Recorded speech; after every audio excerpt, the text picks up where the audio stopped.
এবার গ্রেপ্তার হলেন পানিহাটির প্রাক্তন বিধায়ক নির্মল ঘোষের ছেলে তীর্থঙ্কর ঘোষ, যার বিরুদ্ধে একাধিক অভিযোগ রয়েছে। লটারি দুর্নীতি থেকে শুরু করে এলাকায় বেশ কিছু তোলাবাজি, হুমকি সহ বেশ কিছু অভিযোগ রয়েছে এবং তাকে এবার গ্রেপ্তার করা হলো।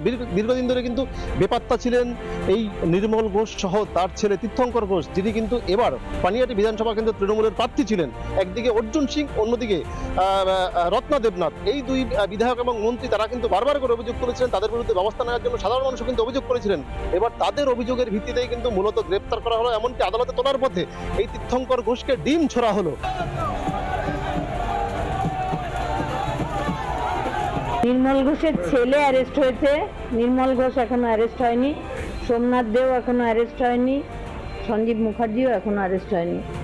এরাই হচ্ছে সেই মানুষ যারা আমার মেয়েকে দ্রুততার সঙ্গে এনে পুড়িয়ে দিলে তথ্য প্রমাণ শেষ লোপাটকারী, তথ্য প্রমাণ লোপাটের যে হয়েছে তার শেষ তথ্য প্রমাণ লোপাটকারী। ছেলে ধরা পড়েছে মানে বাবাও এবার ধরা পড়বে। বেশ কিছু ধারায় তাদেরকে কিন্তু মামলা রুজু করে ইতিমধ্যে আদালতে পেশ করেছেন এবং তার বিরুদ্ধে আইনগতভাবে সমস্ত বিষয় কিন্তু খতিয়ে দেখছেন। অন্যদিকে সাধারণ মানুষ কিন্তু আরো অভিযোগ করছেন, শুধুমাত্র তীর্থঙ্কর ঘোষ নয়, তার বাবা নির্মল ঘোষ, তার বিরুদ্ধে একাধিক অভিযোগ রয়েছে। এলাকার সাধারণ মানুষ তারাও কিন্তু বেশ কিছু ক্ষোভ দেখাচ্ছিলেন, অর্থাৎ নির্মল ঘোষকে কেন গ্রেপ্তার করা হচ্ছে না। পুলিশ তদন্ত করছেন, এখন দেখার শেষ পর্যন্ত এই যে তীর্থঙ্কর ঘোষ তার বিরুদ্ধে আর কোন কোন ধারায় পুলিশ মামলা রুজু করে এবং নির্মল ঘোষের বিরুদ্ধে বা কি ব্যবস্থা নেয় আগামী দিনে, সেদিকেও কিন্তু নজর থাকবে আমাদের। উত্তর 24 পরগনা থেকে টিটপ বিশ্বাস, রিপাবলিক বাংলা।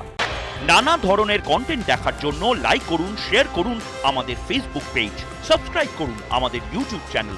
পাশাপাশি অন্যান্য ব্রেকিং নিউজের জন্য অবশ্যই চোখ রাখুন রিপাবলিক বাংলায়।